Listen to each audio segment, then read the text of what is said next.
তারাপীঠে বহু লোক, শ্মশানে ডোমেরা থেকে শুরু করে সব লোক জানে আমি জ্যোতিষচর্চা করতাম। তা সবাইকার সবসময় লোকারণ্য একটা আলাদা রকম একটা ব্যাপার ছিল। সাধনার তো আমরা সব ভেতরে ঢুকি না, জানি না, জ্ঞান খুব তো নেই। অজ্ঞানতাটাই বেশি ছিল আর কি, নিজের ব্যাপারটাই বেশি ছিল। আমাকে এত লোক ভাবছে, এত লোক করছে, এটা পছন্দ হয়নি। সেই রাত্রে আমি স্বপ্ন দেখি, এখানে আমি কালী পুজো করছি, বামদেব পাশে বসে আছে আমার। ওই ছবিটা, ওই স্বপ্নটা দেখার পর আমার সব কিছু পাল্টে যায়। তখন মনে হয় এখানেই আমায় কিছু করতে হবে। প্রিয় দর্শক বন্ধুরা, হ্যালো ইন্ডিয়া বাংলা চ্যানেলে আপনাদের সবাইকে স্বাগত। আজকে আমি এসেছি মা ব্রহ্মময়ী সেবা মন্দির আশ্রমে, বাঁকুড়ার ধানশিমুলা অঞ্চলে এই আশ্রম। তো আজকে আমি এই আশ্রমে এসে আশ্রমের সুন্দর প্রাকৃতিক শোভা দেখে আমি মুগ্ধ হয়ে গেছি, এবং সাধনার প্রকৃত মানে আদর্শ জায়গা বলতে গেলে কিন্তু এই আশ্রমকে বলতেই হয়। এবং আজকে এই মা ব্রহ্মময়ী সেবা মন্দিরে এসে আমার একটা কি বলবো, একটা সুন্দর অভিজ্ঞতা হয়েছে, এবং মহারাজের সঙ্গেও আমার সাক্ষাৎ হলো, এবং ওনার সঙ্গে কিছু আধ্যাত্মিক বিষয় আলোচনাও হলো। তো পুরো বিষয়টি একটি প্রতিবেদন আকারে আজকে আমি আপনাদের সামনে তুলে ধরতে চলেছি। দর্শক বন্ধুরা, আজকের প্রতিবেদনটি যদি আপনাদের ভালো লাগে আপনারা লাইক দেবেন, বন্ধুদের সঙ্গে শেয়ার করবেন, hello India Bangla channel subscribe করবেন, আর নোটিফিকেশনের জন্য বেল আইকন টিপবেন।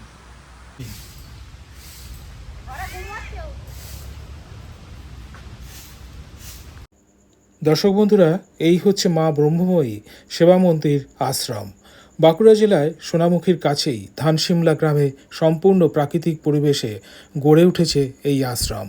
প্রকৃতি যেন অনন্ত ভালোবাসায় দুহাত ভরে এই আশ্রমকে তার বুকে জড়িয়ে ধরে রেখেছে। একবার যে এই আশ্রমের মাটিতে পদার্পণ করবে তাকে প্রকৃতির অমোঘ আকর্ষণে বারবার আসতে হবে এখানে। 2012 সালে প্রথম ধানশিমলা শ্মশান লাগোয়া এই জায়গায় আসেন মহারাজ মানস সরকার। তারপরে ধীরে ধীরে স্বহস্তে গড়ে তোলেন অপূর্ব সুন্দর এই সাধনস্থল। এই স্থানে এসে আশ্রম গড়ে তোলার পাশাপাশি আশেপাশে স্থানীয় গ্রামগুলির মানুষের সাথে তার আত্মিক যোগ তৈরি হয়ে যায়।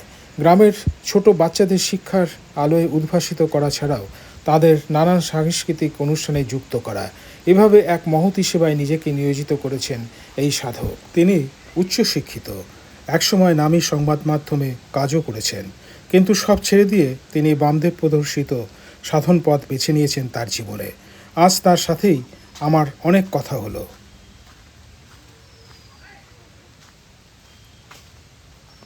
এই গাছটা হরিচুকি গাছ। আচ্ছা, এইটা বয়রা গাছ, আমলকি হর্তুকি বয়রা। আমলকি গাছও আছে ভাই, হর্তুকি ধরে, বয়রাও ধরে, আমলকি এখনো ধরেনি।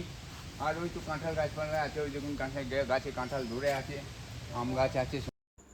সোনামুখী থেকে বর্ধমানগামী বাসে চড়ে নামতে হবে ধানশিমলা বা বীরসিংহ বাস স্ট্যান্ডে। তারপরে একটা টোটো ধরে মিনিট দশকের মধ্যেই পৌঁছে যাবেন আশ্রমের দোরগোড়ায়। মহারাজ, এই তো আপনার আশ্রম দেখতে পাচ্ছি, মা ব্রহ্মময়ী সেবা মন্দির। তো মহারাজ, এই যে আশ্রমটি, এই আশ্রমটা কতটা জায়গার উপরে দাঁড়িয়ে আছে? আশ্রমটা এখানে এই শ্মশানের জায়গা বেশিরভাগই, আর কিছু ব্যক্তিগত জায়গা আছে, সব মিলিয়ে প্রায়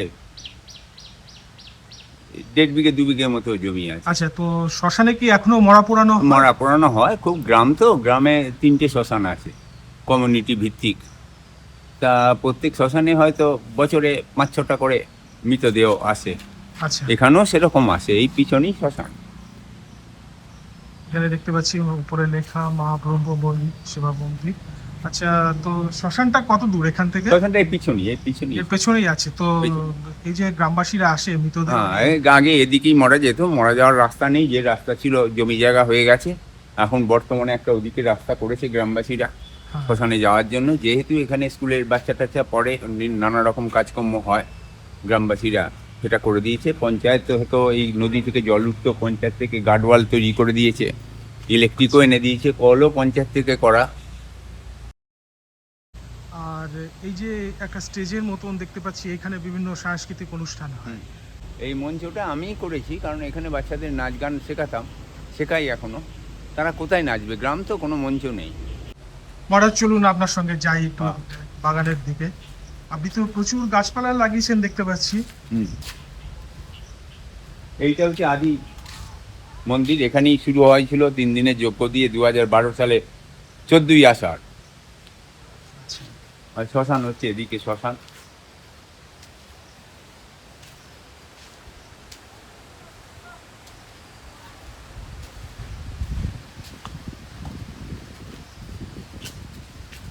দু সালে আপনি এই স্থানে আসেন 2012 সালে।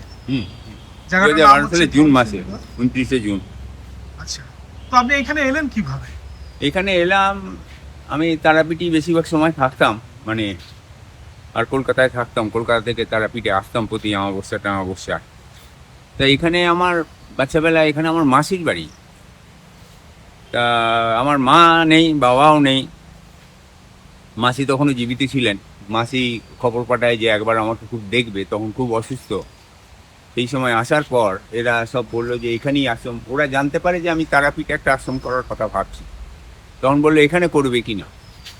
তা জায়গা ফায়গা দেখলাম, দেখে আমার প্রথমে পছন্দ হয়নি। তা সেই রাত্রে তারাপীঠে, তখন আমার বয়স অনেক কম, আজকে 73 বছর বয়স, তখন আমার এই তখন 55 কত বছর বয়স? বছর বয়স। না, সেই- তারাপীঠে যখন ছিলেন তখন আপনার বয়স কিরকম? হ্যাঁ, তখন যখন মাসি কইছে তখন ওই 55-56 বছর বয়স, তখন ওই 57 ধরুন। তখন দেখে পছন্দ হয়নি। তারাপীঠে বহু লোক, শ্মশানে ডোমেরা থেকে শুরু করে সব লোক জানে আমি জ্যোতিষ চর্চা করতাম। তা সবাইকার সব সময় লোকারণ্য একটা আলাদা রকম একটা ব্যাপার ছিল। সাধনার তো আমরা সব ভেতরে ঢুকি না, জানি না, জ্ঞান খুব তো নেই। তা অজ্ঞানতাটাই বেশি ছিল আর কি, নিজের ব্যাপারটাই বেশি ছিল। আমাকে এত লোক ভাবছে, এত লোক করছে, এটা পছন্দ হয়নি। সেই রাত্রে আমি স্বপ্ন দেখি, এখানে আমি কালী পুজো করছি, বামদেব পাশে বসে আছে আমার। ওই ছবিটা, ওই স্বপ্নটা দেখার পর আমার সব কিছু পাল্টে যায়। তখন মনে হয় এখানেই আমায় কিছু করতে হবে। হলো 3 দিনের যজ্ঞ করে এখানে শুরু হলো। শুরু হওয়ার পর আমার আস্তে আস্তে তারাপীঠ যাওয়া আটকে যায়। কোনো রকমে ওই কৌশিকী অমাবস্যার সময় যাই। বামদেব আপনার পাশে বসেছিলেন? হ্যাঁ, তো এখানে শুরু করার পরই কেউ আমাকে এখানে থাকতে দেয়নি। এই যে বাঁকুড়া জেলা, এই নদী, বর্ষাকাল, সাপ কোপ, কী করবো, আমরা এখানেই আমায় থাকতে হবে। মানে ওই স্বপ্নটা আমাকে এমন একটা জায়গা তৈরি করে দিল যে না, এটাই আমার জায়গা। লোক আছে ভূত ছাড়াতে হবে, অমুক হবে, তমুক হবে, এই করতে হবে। আমি দেখছি হিস্ট্রি আর যুগে, এই যুগের মানুষ। যাদবপুর ইউনিভার্সিটি থেকে MA পাস করেছি, শঙ্খ ঘোষ আমার মাস্টারমশাই। কুসংস্কারটা তো আমি, কোন সাবজেক্টে আপনি এমএ হ্যাঁ, পাস করেছিলেন? কুসংস্কারটা তো আমি না, আমি দেখতে বলছি পাচ্ছি। কোন সাবজেক্টে আপনি এমএ পাস করেছেন? বাংলা। আচ্ছা, কত সালে সেটা? এটা আমি 79-80-তে MA পাস করি যাদবপুর থেকে। আচ্ছা, তাই আমি ভূত ছাড়াবো। তখন মনে হলো এইটাই আমার কাজ। বামদেব এই কারণেই আমাকে পাঠিয়েছে, এখানের মানুষকে সংস্কার মুক্ত করে আধ্যাত্মিকতার পথে চলতে হবে, তাদের আত্মনির্ভর করতে হবে। এই করতে করতে চিকিৎসা এবং স্বাস্থ্য এবং শিক্ষার ব্যাপারে একটা জায়গা তৈরি করি। বিভিন্ন মানুষ এগিয়ে আসে। এখানে এখন একটা কোচিং ক্লাস চলে, নাচ গান ছবি আঁকার মধ্যে দিয়ে। এইখানে এলাকার বাচ্চা, পিছিয়ে পড়া ছেলে মেয়েদের স্কুল হয়, 10-12 জন ছেলে মেয়ে, কম্পিউটার শিক্ষা থেকে শুরু করে সবই হয়। সেই থেকে চলছে। আর মনে হয়েছিল যে এই কারণেই আমাকে এখানে পাঠানো হয়েছে, কারণ এই আছি, সেইভাবেই আছি, এখানে আছি। সুন্দর পাশ দিয়ে একটা ছোট খালের মতন চলে গেছে। এটা হচ্ছে এই পুরো এই জঙ্গলের জল, এই জয়পুর যে জঙ্গলটা রয়েছে, সেই জঙ্গলের জল এদিকে পাস হয়ে শালী নদী হয়ে দামোদরে পড়ে। আচ্ছা, তো এই যে জলধারাটা দেখতে পাচ্ছি, এটা আপনার জয়পুরের জঙ্গল থেকে এই আসছে। জয়পুরের জঙ্গল, বিষ্ণুপুর জয়পুর জঙ্গলের জল, রেঞ্জটা থেকে সেই জঙ্গলের জল এদিকে হয়ে পাস হয়ে শালী নদীতে পড়ে, শালী নদী থেকে দামোদরে যায়। হ্যাঁ, তারপর বলুন। এইভাবে চলছে আজকে এই 10 বছর 12 বছর। প্রথম 3 বছর শুধু সাধনা নিয়েই ছিলাম, আর ওই সব দেখে তো পুরো এখন পরিবর্তন হয়ে গেছে। এখন এই সামাজিক সমাজ কল্যাণ, মানুষের শিক্ষা, চেতনা জাগরণ, কুসংস্কার থেকে মানুষকে ফিরিয়ে আনা, আর স্বাস্থ্য চিকিৎসা সম্পর্কে মানুষকে ওয়াকিবহাল করা। আচ্ছা, তার মানে আশেপাশে গ্রামকে নিয়ে আপনি কাজ করছেন, ছোট ছোট বাচ্চা হ্যাঁ তাদেরকে হ্যাঁ, শিক্ষা এই প্রদান পুরো এই করা। এলাকার সমস্ত বাচ্চাজন, প্রায় 85 জন বাচ্চা আছে। তারাপীঠে আপনি কত বছর ছিলেন? তারাপীঠে বছর 10 আমি ছিলাম, মানে টানা থাকিনি, বিভিন্ন তিথি নক্ষত্রতে থেকেছি, গেছি। তারপর কলকাতায় থাকতাম, কলকাতার দূরদর্শনে আমি একটা কাজ, পার্ট টাইম কাজ করতাম দূরদর্শনে, রিপোর্টিংয়ের, ক্যামেরা চলছে বলে একটা অনুষ্ঠান, সেখানে কাজ করতাম, আর ওই তারাপীঠ যেতে আসতাম। তার মানে এক সময় আপনি মিডিয়া পার্সন ছিলেন বলতে গেলে। তারও আগে আমি ইটিভিতে ছিলাম, 2 ইটিভিতে। বছর ইটিভিতে হায়দ্রাবাদে কাজ করেছি। আচ্ছা, তো কথা হচ্ছে যে আপনি তারাপীঠের একটা অভিজ্ঞতার কথা বলছিলেন, যে যখন তারাপীঠে ওই আপনি- 2-3 সাল থেকে ধরুন মানে 77 সালের কথা আপনি বলছিলেন। এবার হচ্ছে 77 সালে তারাপীঠে। আগে আমি অনেকের মুখে শুনেছি যে 77 সাল এই সময় বা তার আগে লোকই থাকতো না, শ্মশানে একেবারে ফাঁকা, লোকজন নেই, দোকানপাট নেই। 1977 সালে বামফ্রন্ট আসার পর থেকে আস্তে আস্তে যত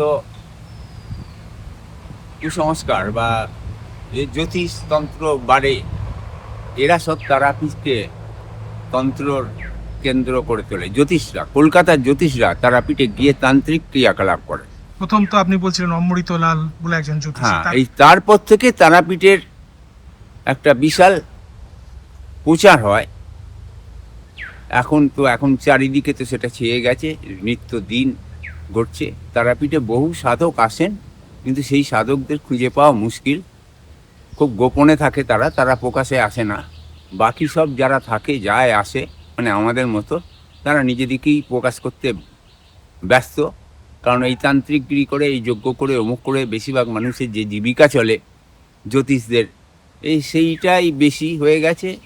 আর সেইটাকে কেন্দ্র করে হোটেল থেকে শুরু করে, আর মানুষের যত অভাব অভিযোগ বাড়ছে, অনিশ্চয়তা বাড়ছে, মানুষ তত ঈশ্বর বিশ্বাসী হয়ে যাচ্ছে।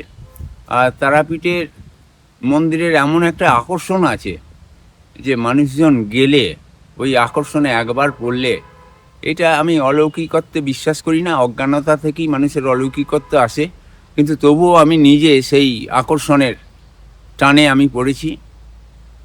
এই মানুষ সেই কারণেই যায়। আর তারপরে মনে করুন কিছু কিছু মানুষ যাচ্ছে যে গিয়ে, শ্মশানটা আছে, শ্মশানে তাদের নিজেদের মতো অনেক কিছু স্বেচ্ছাচারিতা করতে পারে, কোনো নিয়ন্ত্রণ নেই, বিভিন্ন কারণ আছে তারাপীঠে বেড়ে ওঠার। তার মধ্যে মানুষের ভক্তি তো একটা ব্যাপার আছেই, তা নাহলে মানুষ যায় কেন? শুধু শুধু তো আর টাকা খরচ করতে যায় না। তারাপীঠ নিয়ে আর একটা কথা বলি, শুধু এই পশ্চিমবঙ্গের লোক না, মানে এই ধানবাদ থেকে শুরু করে, রাঁচি থেকে শুরু করে, এই পুরো পুরো ইস্টার্ন জোনের চারিদিকে যত মানুষজন আছে, তারা কিন্তু এই তারাপীঠে আসে।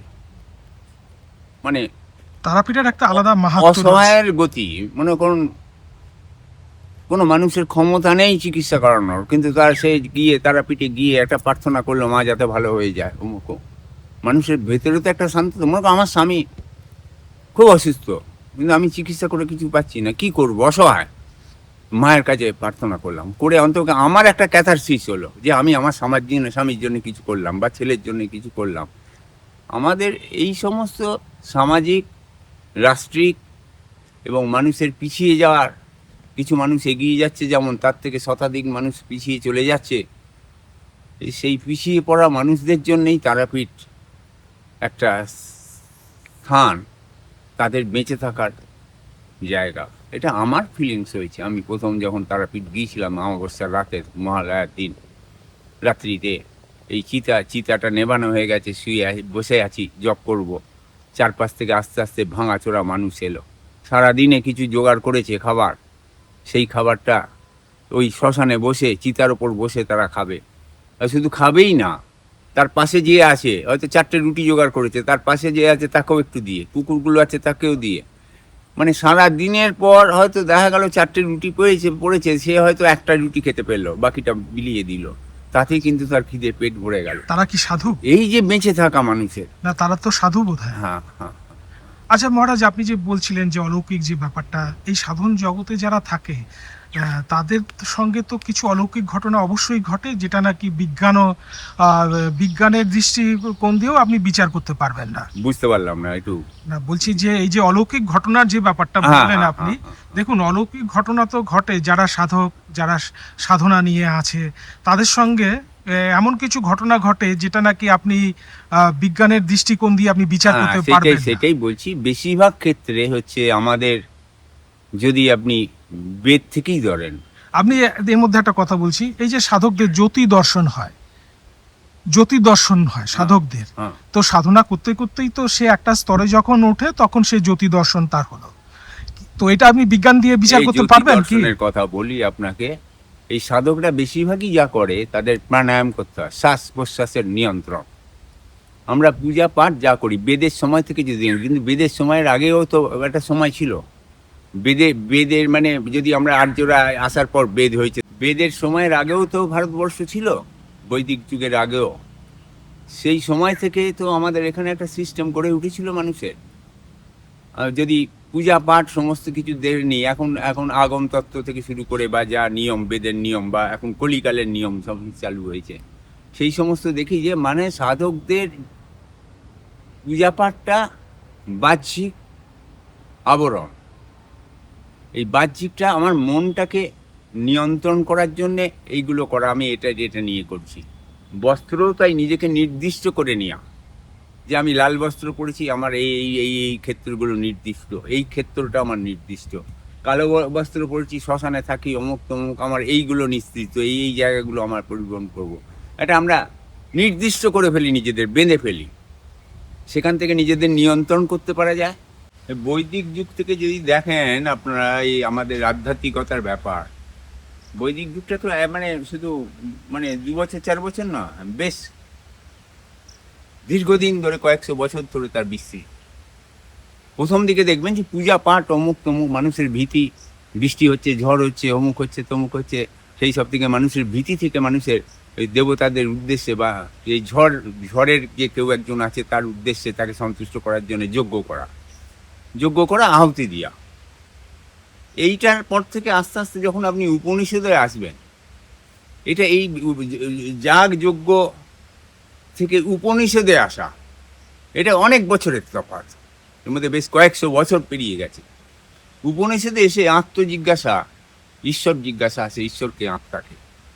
এবং তারপরে যেটা আসে, যে জায়গা থেকে এসে মানুষ একটা জায়গায় স্থিতি হয়, সেটা হচ্ছে যোগ দর্শন। এই যোগ দর্শনে আমাদের এই শরীরের সব কিছু আমরা নিয়ন্ত্রণ করতে পারি, সেটা হচ্ছে প্রাণায়ামের মধ্যে। এই প্রাণায়ামের মধ্যে হঠযোগ আছে, হঠযোগের মধ্যেতেও মানুষ তার নিজের শরীরে সব কিছু নিয়ে নিয়ন্ত্রণ করতে পারে, সব কিছু করতে পারে, করে দীর্ঘদিন সে ইচ্ছা মৃত্যু বরণ করতে পারে, তার মৃত্যুটাকে কমিয়ে আনতে পারে, আবার বেঁচে থাকাটাকে বাড়াতে পারে যোগের মাধ্যমে।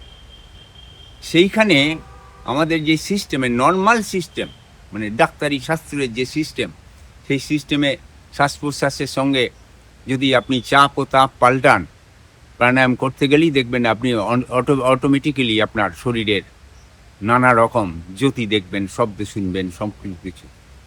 আমাদের কানের লিমিটেশন যদি বাড়ায়, বা আপনি বহু দূরে শুনতে পাবেন। এই জিনিসগুলো আমাদের অজ্ঞতা থেকে ভাবি যে কোথাও হঠাৎ করে কারুর কানের চোখের জ্যোতি বেশি। যদি সরল লেখায় আমরা দেখতে পেতাম, তাহলে হয়তো অনেক দূর দেখতে পেতাম, কিন্তু সরল না, পৃথিবীটা গোলাকার হওয়ার জন্য আমরা সরল লেখা দেখতে পাই না। এই লিমিটেশনগুলো যোগের মাধ্যমে মানুষের অন্তর্দৃষ্টি জাগ্রত হয়, অনুমান এবং প্রত্যক্ষের অভিজ্ঞতার সঙ্গে মিলিয়ে মানুষ একটা সিদ্ধান্ত উপনীত আসে। সেইগুলো থেকেই মানুষ মানে ফোরকাস্ট করতে পারে। এই থেকে এই যে আমাদের সূর্যের সঙ্গে যে কানেকশন, সমস্ত কিছু যা কিছু, আর গঞ্জ বলে আমাদের একটা জায়গার কথা ভাবা হয়, হিমালয়ের এখানে মুনি ঋষিরা সাধনার মাধ্যমে বিধেয় হয়েও তারা পৃথিবীর ওই মহাবিশ্বের মঙ্গল কামনা করে যাচ্ছেন। সেটা এখনও পরীক্ষা চলছে বিভিন্নভাবে। সারা বিশ্বের মানুষজন, রাশিয়া থেকে শুরু করে, আমেরিকা থেকে শুরু করে, তারা সব পরীক্ষা চালাচ্ছে কৈলাস পর্বতের চারধারে। এগুলো খোঁজার চেষ্টা চলছে, তার পুঁথির উল্লেখ চলছে, কিন্তু এখনও সেই গানগঞ্জের প্লেসটাকে খুঁজে পাইনি। কেউ বলে এখানটা, কেউ বলে ওখানটা। এর মেন হচ্ছে আপনার যোগ, আপনি আর আর তার কেন্দ্র হচ্ছে প্রাণায়াম। কারণ আপনার প্রাণটা কি? প্রাণটা বায়ু না আত্মা নাকি? প্রাণটা বেরিয়ে গেলে, বায়ুটা বেরিয়ে গেলে আর মানুষের কোনো ইয়ে নেই। হাঁটি থাক, যাই থাক, এইটিকে নিয়ন্ত্রণ করা যায়। এই এই এই প্রাণবায়ুটাকে আপনি নিয়ন্ত্রণ করতে পারেন। নিয়ন্ত্রণ করে আপনার অনেক কিছু ইচ্ছা আপনি পূরণ করতে পারেন। সেখানেই অনেক কিছু আমরা যেগুলো জানি না, এগুলো সহজ কাজ না, কঠিন কাজ, কিন্তু করা যায়। প্রাণ বায়ুই তো হচ্ছে মূল। হ্যাঁ, সেই প্রাণবায়ুটা মূল কিভাবে ভেতরে ঢুকলো কি না ঢুকলো, এগুলো সব আমার সাধ্যের মধ্যে নেই। আমার একটা ধারণা আছে কিভাবে ঢুকলো, সেটা আমার অনুমান, সেটা বৈজ্ঞানিক সত্য নয়, কিন্তু কিভাবে প্রাণটা ঢুকলো ভেতরে, এই যে সিস্টেমটা, এখানেই মানুষ এখন ভাবছে যে কিভাবে এলো। এই যে সৃষ্টিতত্ত্ব, এটা মানে আমার ধারণার বাইরে, আমার এর বলার কিছু নেই। আমি খুব সামান্য একজন মানুষ। আমি এই এই এই অবস্থা থেকেই আমার নিজের আত্ম অনুসন্ধানে রত আছি কিভাবে, কিন্তু এই আত্মার মধ্যেই, নিজের মধ্যেই সমস্ত শক্তি আছে। সেই শক্তিকে জাগরিত করতে হয়। কিন্তু তবুও এখনও জানি, এখন যে সমস্ত মুনি ঋষিদের কথা শুনি, তাদের দেহ রাখতে হয়। বলছি আমাদের শরীরটা তো নশ্বর। হ্যাঁ, শরীরটা নষ্ট হচ্ছে, মানে জাগতিক বস্তু সবই তো পচনশীল, সে তো নষ্ট হবেই। সেটা থেকে এইগুলো বিশাল বৈজ্ঞানিকরা ভাবছে, দার্শনিকরা ভাবছে। আমি খুব ছোট মাপের, এই নিয়ে বেশি কথা বলার ক্ষমতা আমার নেই। আমি স্বাভাবিকভাবে এই বেঁচে আছি, এসেছি, বেঁচেছি। মানুষের দুঃখ দেখলে আমার কষ্ট হয়, মানুষের কষ্ট দেখলে আমার কষ্ট হয়। তাতে সেইটুকু আমি কি নিরসন করতে পারি, এই নিরসনটা করতে পারি তার নিরসনের জন্যে না, মানে আপনার কষ্ট দেখলে আমার কষ্ট হবে, সুতরাং আমার কষ্ট যাতে না হয় সেইটা নিরসন করার জন্য আমার এইসব কাজকর্ম। আমার মানুষের উপকারের জন্যও না, কিছু না, নিজের কষ্ট দূর করার জন্যে, এবং মৃত্যু অবধি যাতে বেঁচে থাকা যায় এবং মৃত্যুটা যাতে খুব কষ্টহীন হয়, তার জন্য আমার এইসব করা। আপনি দেখছেন যে বামদেব আপনার পাশে বসে আছে, তো এটাও তো একটা খুব কি বলবো, খুব উচ্চ মার্গের সাধনে পৌঁছালে পরেই তবে মানুষ এই দর্শন লাভ হয়। সুতরাং আপনি যে একটা মন যখন সাত্ত্বিক অবস্থায় বা ত্রিগুণাতীত অবস্থায় থাকে, তখন সাধক কিন্তু অনেক কিছু দেখে, অনেক কিছু উপলব্ধি করে।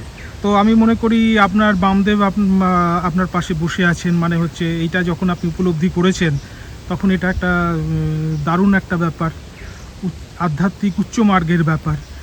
তো আপনার জীবনে আর কিছু ঘটনা বলুন না, যেটা আপনাকে এই আধ্যাত্মিক জগতে। বলি, এর পিছনে অনেক কথা বলতে হয়। আমি 2002 সালে ফেব্রুয়ারি মাসে আমি ইটিভি থেকে কাজ ছেড়ে আসি। তখন আমার 48 বছর বয়স, মানে প্রায় শুরু হবে। তখন আমি দেখি আমার জীবনের প্রায় সব শেষ, এরপরে আমার আর কিছু করার নেই, কীভাবে বাকি জীবন চলবে।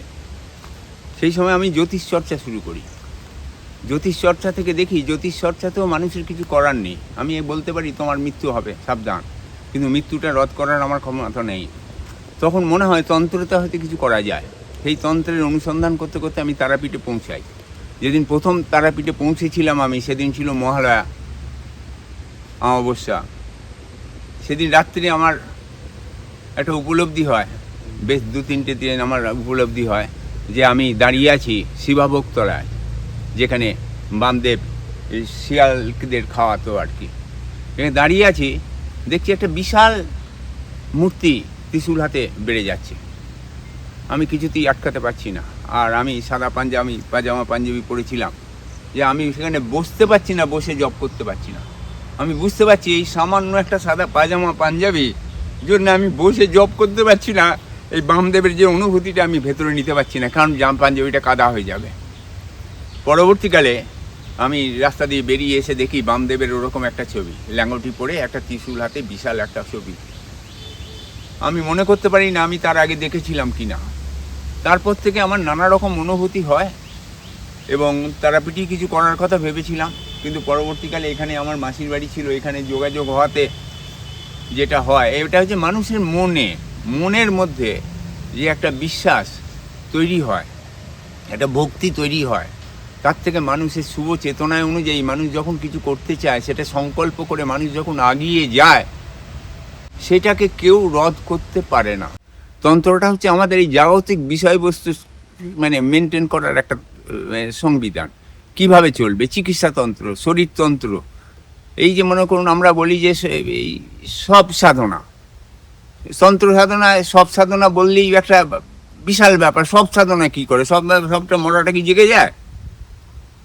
সব সাধনা করতে করতে যদি মরাটা জেগে যায়, তাহলে তো সেই মরা মানুষকে বাঁচানো যায়। সেই জিনিসটা কিন্তু একজন মানুষ জানছে, এবং সেই সব সাধনা করতে করতে যে মানুষের অ্যানাটমি জেনেছে। আজকেও সব সাধক, সব সাধনা তান্ত্রিক আমরা কেন ডাক্তারদের বলি না? প্রতিটি ডাক্তারকে ডাক্তার হতে গেলে অ্যানাটমি পরীক্ষা করতে হবে, সব সাধনা করতে হবে, সব মরা কাটতে হবে। যদি আমরা ভাবি যে এই সব সাধনার জন্যই আজকে এই মডার্ন চিকিৎসা বিজ্ঞান উঠে এসছে, আমরা এইভাবে কেন ভাবতে পারি না, এটা আমি বুঝতে পারি না। আমরা ওইভাবে অলৌকিক জায়গায় গিয়ে কুসংস্কারে চলে যাই যে একটা মানুষ মরে গেছে, তারপর ব্রেন ডেথ হয়ে গেছে, তারপর সে বেঁচে যাবে। এর হতে পারে না। আর যদি বাঁচে, সেখানেও তন্ত্রে বলা আছে পার্টিকুলার কোনো একটা নক্ষত্রে যদি মানুষ মারা যায়, 3 ঘন্টার মধ্যে তাকে যদি পরিচর্যা ঠিক মতো করা যায়, আবার বায়ুটা ভেতরে ঢুকতে পারে। মহারাজ, এই যে সাধনা, এই যে ব্যাপারগুলো আছে, যে সব সাধনা বলুন, শ্মশান সাধনা বলুন, এটা হচ্ছে যে মনকে সংস্কার মুক্ত করা, তাছাড়া হচ্ছে যে পাশ মুক্তি, মানে হ্যাঁ, ভয় থেকে সেটাই মুক্তি। তন্ত্র। আপনার আশ্রমে তো দেখছি প্রচুর গাছগাছালি, তো এইসব গাছ আপনিই লাগিয়েছেন? হ্যাঁ, এইসব আমি যখন কলকাতা থেকে আসতাম, প্রথমে কলকাতায় হাওড়া স্টেশনে একটা নার্সারির দোকান ছিল। হ্যাঁ, সেই নার্সারির দোকান থেকে একটা একটা করে গাছ, আম গাছ, অমুক গাছ, তমুক গাছ সব কিনে নিয়ে আসি। তবে এই আকাশমণি গাছগুলো এখানে গাছ থেকে গাছ হয়েছে, এগুলো আমার লাগানো না। অনেক আগে পঞ্চায়েত থেকে কিছু গাছ লাগিয়েছিল, সেগুলো হয়ে এসে। কিন্তু এই নারকেল গাছ, আম গাছ, কাঁঠাল গাছ, লিচু গাছ, এই সব গাছ মানে আমারই লাগানো। আচ্ছা। আপনি তো রক্তবস্ত্র পরিধান করেন, যেমনটা দেখতে পাচ্ছি। তো আপনি কার কাছ থেকে মন্ত্র দীক্ষা বলি, পেয়েছেন? আমার তারাপীঠে থাকতে থাকতেই একজন আমাকে রক্তবস্ত্র দিয়েছিল। আপনি কার কাছ থেকে পেয়েছেন মন্ত্র দীক্ষাটা? মন্ত্র আমি স্বপ্নে বামদেবের কাছে, তারাপীঠ শ্মশানে স্বপ্নে মন্ত্র পেয়েছি। আমি কোনো মানুষের কাছ থেকে কোনো দীক্ষা আমার নেই, কিন্তু বহু মানুষের কাছ থেকে বহু মানুষের শিখেছি। তারাপীঠ শ্মশানে বসে আছি, মালা জপ করছি, জপ ঠিক হচ্ছে না, একজন সাধু এসে আমাকে মালা জপ হাতে করে শিখিয়ে দিয়েছে। এরকম বহু ঘটনা ঘটেছে।